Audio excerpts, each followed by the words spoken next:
ESPN 94.1 FM and AM 930 present The Drive. Brought to you by Huntington Federal Savings Bank. Local then, local now. Member FDIC. All right, time to do this for Tuesday, October 5th. Your drive begins now on ESPN 94.1 and AM 930. I'm your host, Paul Swann. You can be a part of the program by calling the White Claw phone lines at 877-420-TALK. That is 877-420-8255. White Claw Hard Seltzer, it is made pure. Our text line is also open this hour. I'm going to fire that up for you here in a minute. 304-523-2275. That is 304-523-2275. We got coming up this hour, we're going to hear from Coach Huff. We've got some of his select comments from his media availability earlier in the day. There are a few things that I want to go over with you. Of course, we look back briefly at the game against Middle Tennessee, the loss. Looking ahead, he talks a little bit about some of the things that they're trying to do to close the gap. I don't want to, use his cliches, but closing the gap is what they are trying to do. And we'll look a little bit at the Old Dominion game itself. So we're going to do that.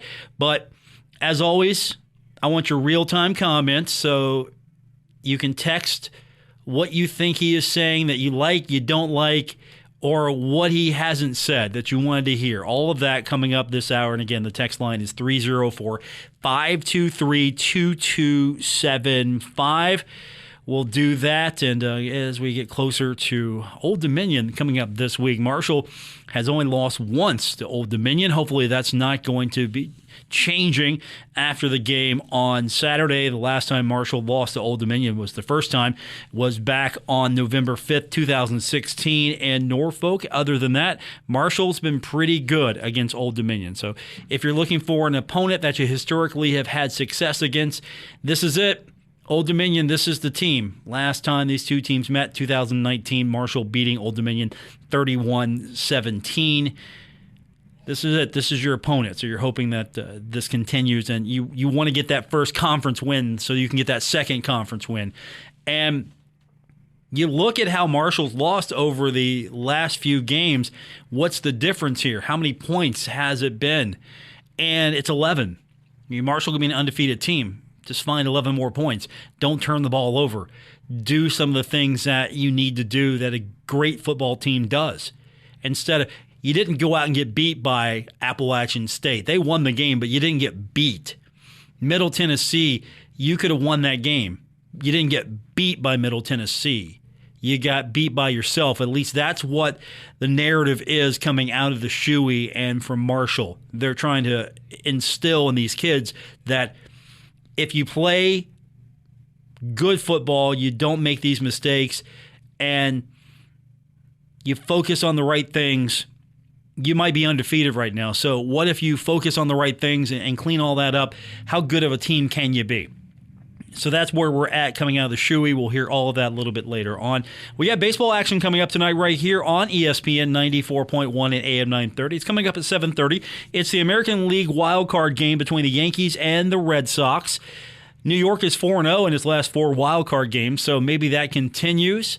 We'll find out. We'll do it all together, 7:30 tonight here on ESPN 94.1 and AM 930. Should be a fun one. Always Yankees, Red Sox, that's always fun.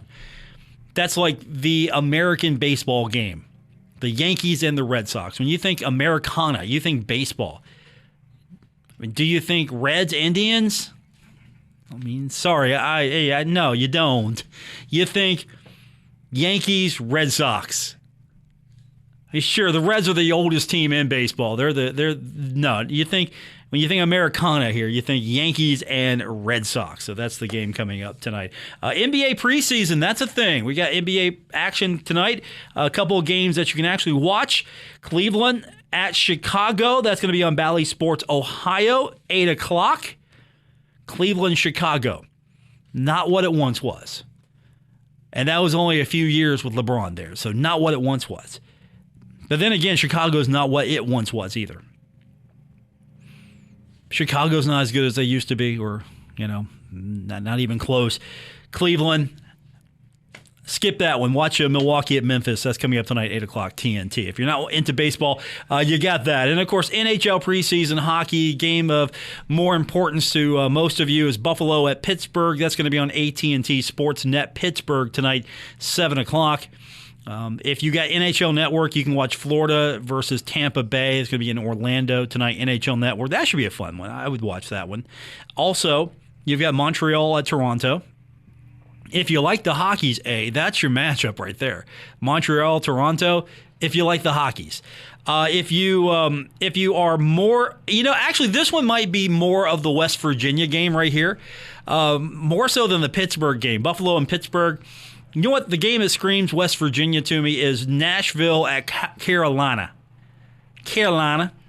Nashville at Carolina tonight. I actually might watch that. You know why? Because, again, that screams West Virginia. How many people in West Virginia love making that trip to Nashville and love Carolina? That's your West Virginia game of the night right there, Nashville at Carolina. The Paul Swann game of the night is probably going to be Vegas at Colorado, 9 o'clock. Seattle's taking on Vancouver tonight, NHL Network at 10 o'clock. And then Arizona at Los Angeles is at 10:30 p.m. So if you got the ESPN Pluses, you'll get to watch most of those games. So a lot of hockey action tonight, a lot of baseball action. Of course, we've got NBA preseason. We have got football to start getting into as the Thundering Herd taking on Old Dominion. As we continue to break them down, we're going to have Ted Alexander join us tomorrow on the program, the voice of the Old Dominion Monarchs. And as you break them down, you kind of look at a few things, like the tight end, for example. I noticed they go to the tight end a lot. They like running the tight end play. So yeah, I asked Coach Huff about that, and you'll get his thoughts on that. Also, you look at some of the things that they do. They're really good. Special teams, they're really good. If you punt the ball, prepare for them to take it out of the air and maybe do something with it. They're really good at blocking. They're leading the nation right there in block kicks. So Coach Huff's really high on them. You're going to hear that. Also, losing to Middle Tennessee, that's a bitter pill to swallow for a lot of Herd fans. You do it almost every other year. You go to Murfreesboro, you lose. Almost every time, except one time, you've gone to Murfreesboro and lost. So nothing's new there. Nothing has changed there, but it's still a bitter pill to swallow. Also, Middle Tennessee found its running game. That was the one thing that really shocked me, is they had difficulty running. They don't really run. They're not a put it on the ground and pound it type team, but they were able to do that. So that's got to be really concerning. You'll look at them next game. If they can do that again, then okay, that's good for them, and you see that they've improved in that area. If they don't do that again for a while, you got to be scratching your head like, what did we do wrong if you're on that defensive side of the ball? But at the same time, I think they've got to the point where they've moved on. Smartly understand what happened in that game and moved on. But still, as fans, I'm sure you're sitting there going, how do you give up all that yardage to Middle Tennessee on the ground? And a few things here, a few things there. Maybe this team turns it around and starts getting those wins to start piling up. I mean, you've lost 3. You don't want to lose any more, because all of a sudden we're getting to that point in the season where you start thinking bowl game. You got to start winning some of these games. Not necessarily, I'm not thinking Conference USA Championship right now. I'm thinking one game at a time here. Let's see the Herd beat Old Dominion. But you got to start thinking bowl game, or at least the fans are thinking bowl game. If you are someone who gets into the bowls, you like traveling, you like doing that, guess what? I don't know what the bowl situation is going to look like for the Herd here. Marshall's got to start winning real quick. But at the same time, this isn't a terrible team. I'm not going to say this is a terrible team. There's just a lot of things that need to be cleaned up and corrected, and we need to start seeing that. So we'll hear from Coach Huff here in a few minutes. We'll find out how he's addressing this, how he's going about maybe getting things to finally connect where it needs to connect to in this puzzle. We'll get your phone calls in 877-420-TALK, 877-420-8255. Text line is open for you, 304-523-2275. That's 304-523-2275. We're going to hear from Coach Huff, get his thoughts on the season ahead. That means Old Dominion and what happened against Middle Tennessee. We'll do that when we continue here on The Drive, ESPN 94.1 and AM 930.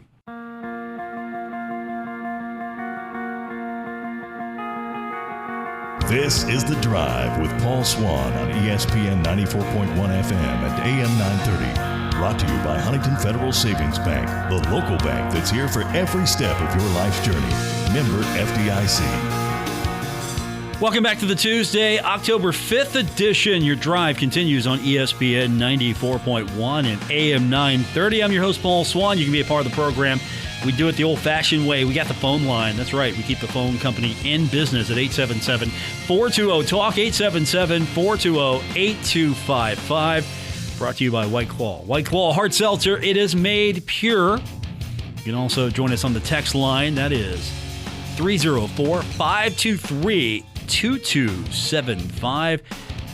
304-523-2275 as we will fire up the text machine for you. Get your thoughts on anything that you hear Coach Huff talk about today or anything that you want to get off your chest. We will do that here during the next few minutes. We got Coach Huff, and there are a few things that Coach Huff put out there, and for the sake of not running a long soundbite, just for the sake of some brevity here. He talked about breast cancer awareness and basically came out and said, and I'm paraphrasing a lot of this, I'm condensing it, is that the herd's not coming out in pink socks or anything like that. And it's not because, he's against that. It's just that they want to do something more tangible because he believes that the uniform is a uniform, not a costume, and that doesn't do anything any good. There's enough awareness. He wants to do something tangible, so there's going to be a match program because the players get a per diem, and they're going to take $1 from that per diem over a period of time during the schedule, and coach is going to match that, and they're going to give that to an organization locally to try to have something be a little bit more tangible. So he talked about that. I just wanted to put that out there. We'll get into that a little bit more detail as the week progresses. Also, shout out to our good friend, the columnist, Chuck Landon. He's not feeling well. There's some things going on with him that we'll leave it at that. That's up to him if you follow him on social media, or if you interact with him, that's up for him to talk about. But let's just say we wish him well.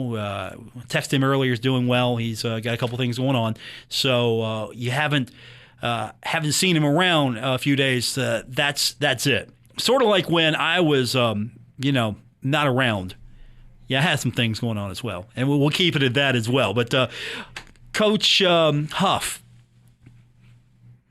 personable guy, right? Throwing all that stuff out there, wants to be a servant leader. He talked about that. So that was the first part of his opening statement.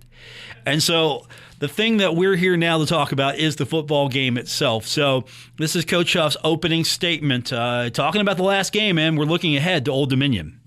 Last game, we had a chance to talk after the game. Obviously, you all could see it. Ray Charles could see the issue that happened Saturday night. We've got to find a way to eliminate the turnovers. It's been something that's been happening since the first game of the year.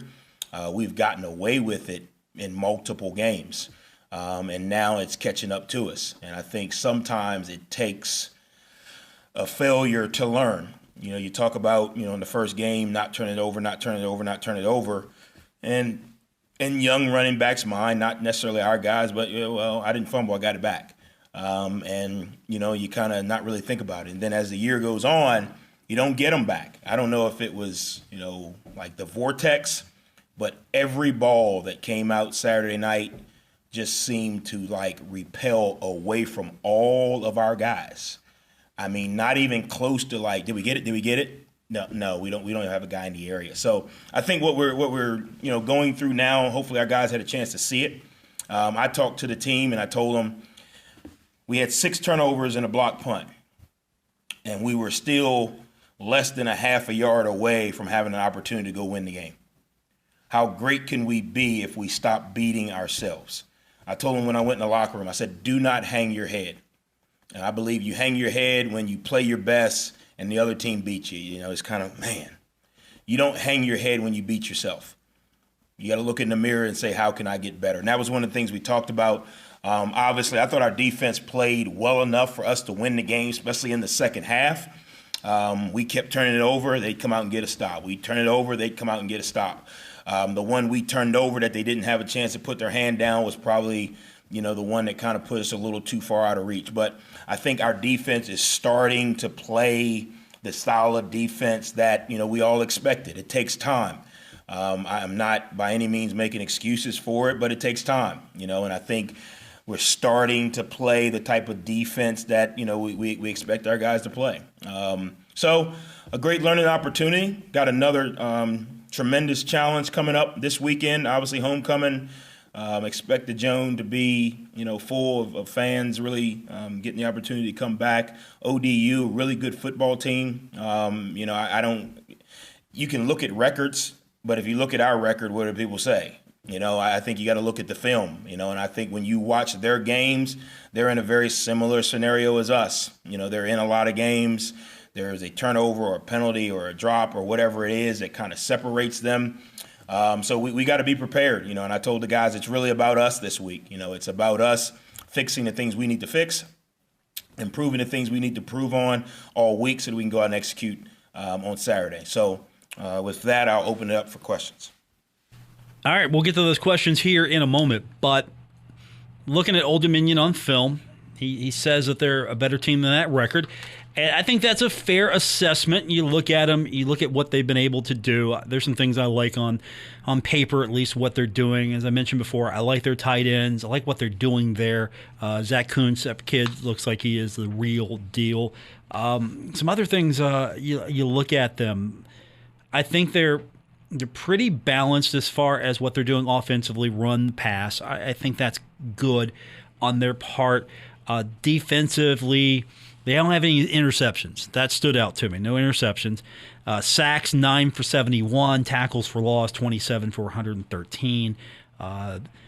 Total tackles, 365. Looking at their offense, passing, 92 of 169 for 893 yards, 5 touchdowns, 5 interceptions. Rushing, they're not as prolific as the Herd, I'll say that. They're averaging like maybe 4.2 yards per carry. They've got about 867 total yards. As I was looking at their defense today, trying to learn a little bit more about them, they got some good kids back there. Jordan Young stands out to me. He's got 35 tackles. He's got a sack.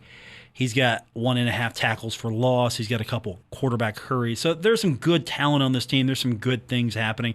So I don't think Coach Huff is doing the coach speak by saying, hey, they're better than that record. 1-4, they're better than that record. And you could say the same thing about the Thundering Herd. Now, as I mentioned, the one thing that stood out to me, just trying to get a beat on what this team's all about, was the play of their tight ends, especially Zach Kuntz. And as I mentioned, they love going to him. 24 receptions. He's got 239 yards, 2 touchdowns. He gets the ball. He moves with it pretty far. He's pretty consistent. They got a second tight end as well, Isaiah Spencer. And he only has 9 receptions, and he has only 79 yards, but he got 2 touchdowns. So they use him effectively when they put him out there. And so that was when I talked to Coach earlier. I wanted to know what he saw there, just maybe talk about them offensively and what they like to do with the tight ends. I think they do a really good job of maximizing the tight end. They play a lot of 12 personnel, mainly 11, but they play a lot of 12 personnel, get 2 tight ends on the field. It's a matchup, type of deal for them. 9 times out of 10, the tight end's usually matched up on, where he's going to have a little bit of a size advantage. They've got 2 guys with great size. The Zach Kuntz tight end, he was at Penn State when I was there. We recruited him, and I left, and then he came in. So know a lot about him. And then their other tight end is probably a little more athletic vertically. But Zach is 6'8", 6'9", really good catch radius, does a really good job running his routes. So I think they do a really good job of matching up to create advantages for them. So we got to be able to defend those tight ends in the pass game and in the run game. So he mentioned, well, again, yeah, he's recruited everybody, it feels like. I mean, he wins the battle as far as going out and hustling and putting the work in and recruiting. And so he's familiar with Zach Kuntz, and he brings up that Penn State connection. He's got that connection also with the head coach of Old Dominion, Ricky Rain. I hope I'm saying that right. He's got that relationship. They know each other. They talk to each other. They're friends. It's not going to be friendly, I'm sure, when they meet on the field Saturday. Maybe, hey, how you doing? How you like it, Marshall? It's great. Okay, we'll see you here soon. Coach talked about what that relationship's like, also that friendship, and what it's going to be when they get on the field on Saturday. Yeah, Ricky Ronnie is probably one of my best friends, not only in coaching but in life. We spend a lot of time together. We're similar. I don't have to call him every day or text him every week to say, hey, buddy, how you doing? We can talk once a week. We could talk for 30 seconds and say what we need to say and move on. I've learned a lot from Ricky throughout the years. Hopefully he's learned something from me. But it's going to be about 2 minutes of, hey, how you doing? Hope all is well. And as much as I'm a fierce competitor, he's probably the exact same. So there's probably going to be some colorful language being thrown towards each other through the headsets during the game. But after the game, we're going to shake hands and move on. I think the one thing that, I'll know for sure about, Coach Ronnie and his team, they're going to be prepared. They're going to be prepared. He does a really good job, obviously, of trying to maximize his talent. There's a lot of guys on that staff from Penn State that I'll have, relationships with. But ultimately, and Coach Ronnie would probably say the same thing, it's really not about me and him. I'm not going to make any tackles. He's not going to throw any balls. It's going to come down to our guys executing. And I say it all the time. You got to be careful when you look at a record and say, well, this team is X, Y, and Z. You don't know what's going on in their locker room. You don't know what they're battling. You don't know, is it, health issues, COVID issues, injuries, character, morale. This guy, got hurt. You don't know, so you can't really say, oh, they're 1-3. This should be a win. Well, yeah, they all should be wins. I get it. I want to win them all. But you got to prepare every week because you don't know, So it'll be a great opportunity. I know Coach Ronnie and his staff will be prepared. The 30 seconds, probably about a minute. The minute before the game, we'll shake hands and laugh. It's going to get real ugly for about 2.5 hours between both of us. And then after the game, we'll shake hands and go our separate ways. All that stuff in between, though, the kind of things that we won't be able to broadcast him saying in the headphone. That's the kind of material I want. I want to hear what they really think. What do you really think about him, Coach? Oh, we're great friends until the game begins, and that's how it should be. So that'll be fun to watch that storyline unfold. I'm sure they'll get after each other. Old Dominion, Coach alluded to it. They're improving. The record doesn't say that, but they're improving. What does the record tell you? It tells you they're 0-1 in Conference USA and they're a 1-4 team. Marshall's record's 2-3 and they're 0-1 in Conference USA. Is Marshall a 2-3 team as far as ability and performance? Maybe not. Is Old Dominion a 1-4 team? Maybe not.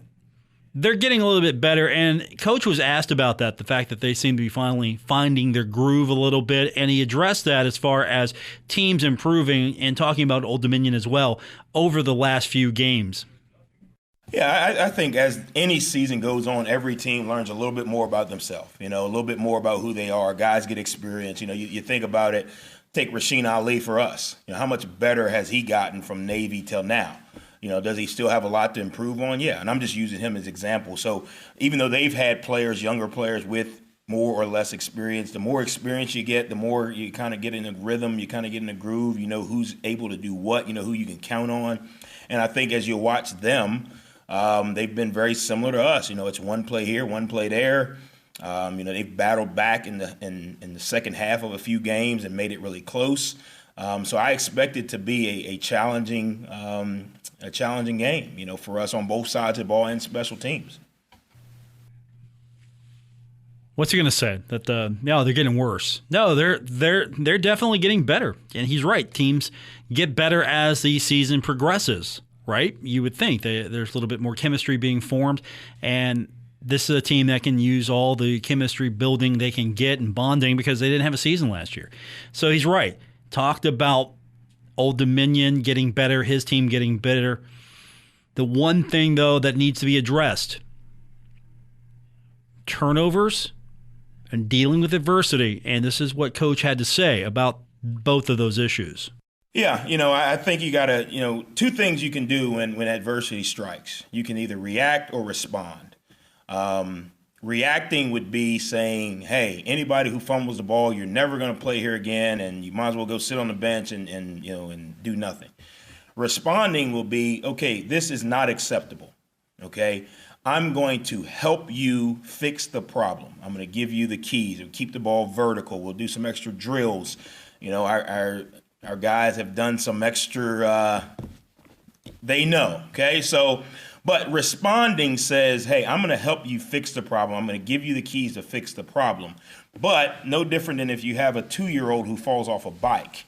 If you don't put them back on the bike, they'll never trust riding a bike again. Now, I do think as they get older, it changes a little bit. Seniors, older guys that kind of know this process, know taking care of the ball, and not necessarily because they've been here 4 years, but seniors that have been in our program and understand our philosophy and the importance on turnovers and penalties and those types of things. So, yeah, we've done some reinforcement, but we're going to choose to respond to adversity instead of react. Obviously, in the moment, you got to make some adjustments. But I think the first thing you got to do is say, okay, this is not acceptable. Here's how we're going to help you improve. Here's how we're going to help you do better. And then you got to put them back on the bike and give them an opportunity to get over it mentally, kind of like you said. Spoken like a parent also. You fall off the bike, you got to get back up on that bike. And one other thing that's related to what he was just talking about was pass interference calls. That was asked. Those have come. They never come at a good time. There's never a good time for a pass interference call, right? You don't sit there and look at the chart and go, right now, if we got a pass interference, we'd be okay. No, you're never okay with a pass interference call. But they are coming at really the worst moment in a football game that you can come to.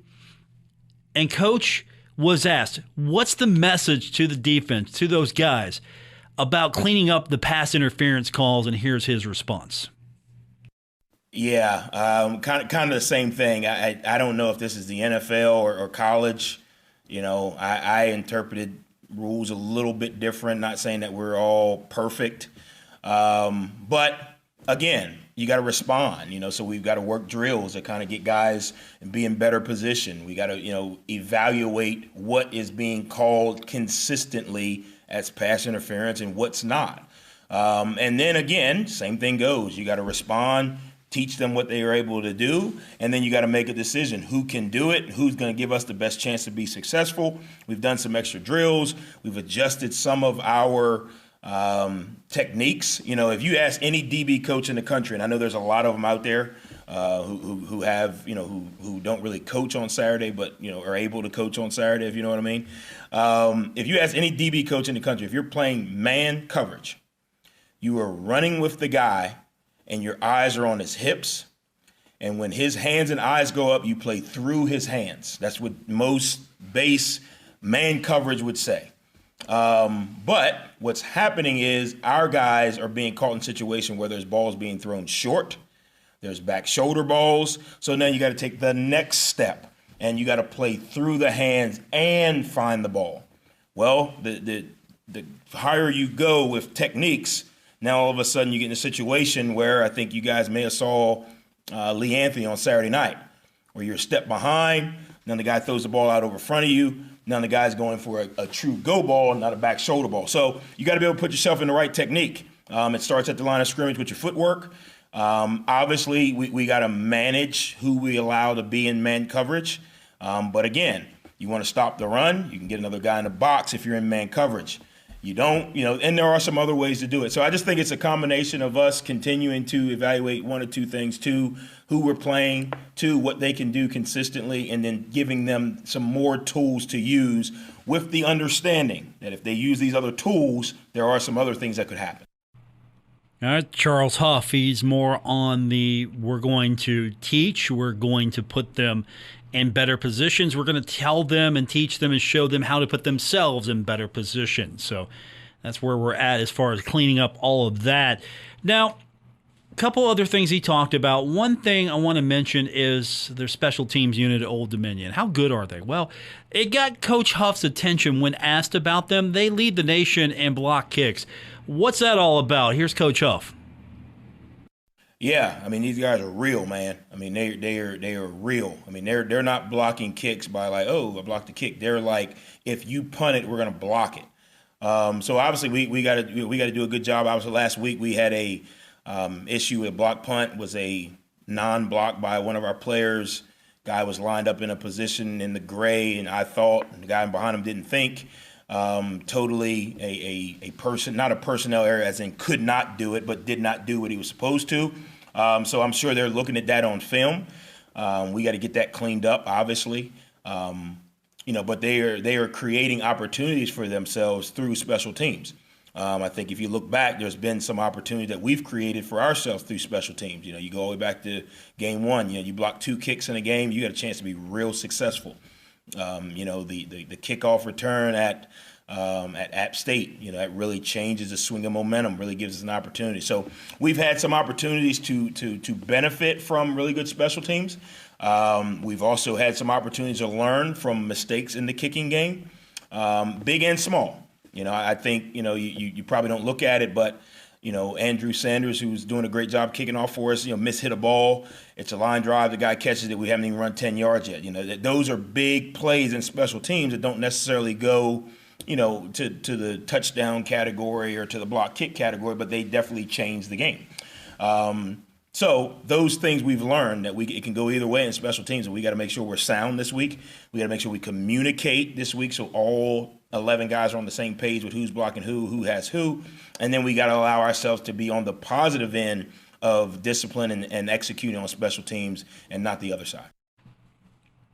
And finally, one question that was asked about Knowledge McDaniel. How's he doing? How is he progressing as coach has been able to see him?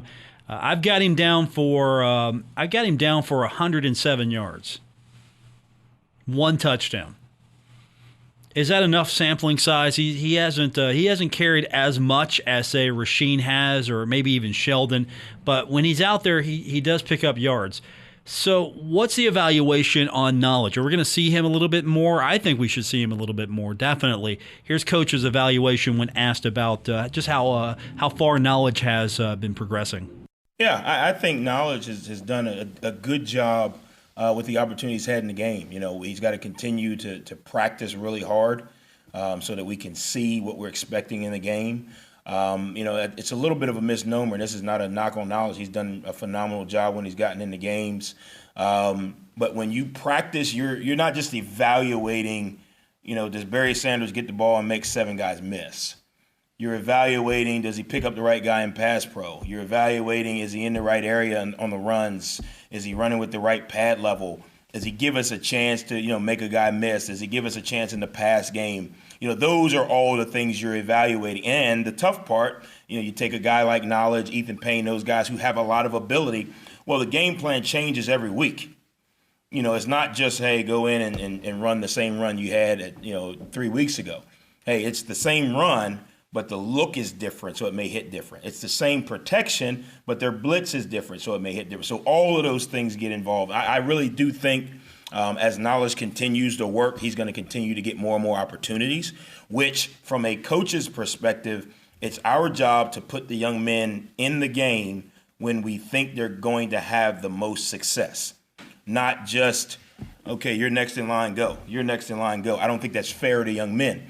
But putting them in the game when they can have success so they can build confidence. So now the more they get in, the better they play. You put any young man in the game and he's not prepared, he doesn't have success, Now all of a sudden his confidence is shook. His teammates are kind of like, well, why is he in here? All of those things matter. So from a knowledge McDaniels perspective, I think he's doing a really good job of managing the opportunities he's gotten. He's getting better in practice to continue to build trust between his teammates, his coaches, and how he practices. And now he's going to continue to get those opportunities. And then from there, it's about executing. Coach Huff, those the highlights from his presser earlier this afternoon. If you want to hear it all in order and fully, you can go to our website. We've got the video posted now, wrvc.com. We'll get your phone calls in, 877-420-TALK, 877-420-8255. Text line is open. What'd you think? What did Coach Huff say that you wanted to hear and you heard? He didn't say that you wanted to hear, and maybe he should have talked about, and everything else in between. Text line is open, 304-523-2275. More coming up. That's right, more. It's The Drive, ESPN 94.1 and AM 930. This is The Drive with Paul Swann on ESPN 94.1 FM and AM 930. Presented by Huntington Federal Savings Bank. This will be a quick segment. As always on Tuesdays, Coach Huff, he is a man of 1,000 words, and you're going to hear all of them usually here on the program. Welcome back. It's The Drive for this Tuesday, October 5th. The phone line is brought to you by White Claw at 877-420-TALK, 877-420-8255, and our text line, 304-523-2275. Conference USA Player of the Week honors go to Pedro Dolabella. He scored all 3 goals in the last 2 matches for 5th-ranked Marshall, 2-0 victory over Butler, and a 1-0 victory over Conference USA opponent Old Dominion. He got his first career 2-goal game as he scored in the 23rd minute and again in the 77th minute against Butler. And then on the road against Old Dominion, he scored in the 59th minute after he dribbled around a few defenders in the box before firing on net for the game's only goal. He leads the herd in goals with 6 and is tied for the team lead in total points with 16. He has recorded a goal or an assist in 8 of Marshall's 10 games. So congratulations to him. Conference USA action coming up Friday and Saturday for Marshall's volleyball team. They're going to be at FAU Friday and Saturday. Both matches will be at 1 p.m. And then women's soccer on Friday going to be hosting UTSA. That's coming up 7 o'clock on Friday. I know it's a big high school football night as well, but if you don't have a high school game to go to, that's an opportunity for you to go support the women. And then on Saturday, men's soccer at FAU. That's going to be 7 o'clock. So after the herd football game is done, you got the soccer matchup taking on FAU. I had to check on that. I don't know if FAU is streaming that, but that's what the availability looks like. All right, we're going to take our final break, wrap it up when we continue with today's edition of The Drive, ESPN 94.1 and AM 930. This is The Drive with Paul Swann on ESPN 94.1 FM and AM 930. Presented by Huntington Federal Savings Bank. And finally, before we call it a day, we've got the coaches poll. United Soccer coaches poll is out, and Marshall's still 5th. Georgetown is 1st, receiving 20 first place votes. University of Washington 2nd with 3 first-place votes, and then Duke is moving up. Duke moves up from 4 to 3, and West Virginia drops from 3 to 4. Marshall maintains at 5. The herd is 6-1-3. West Virginia now 6-0-3. Looking at Conference USA, Kentucky goes from 10 to 8. You'll take that. And you also look at the schedule and you see FIU moving up from 21 to 20.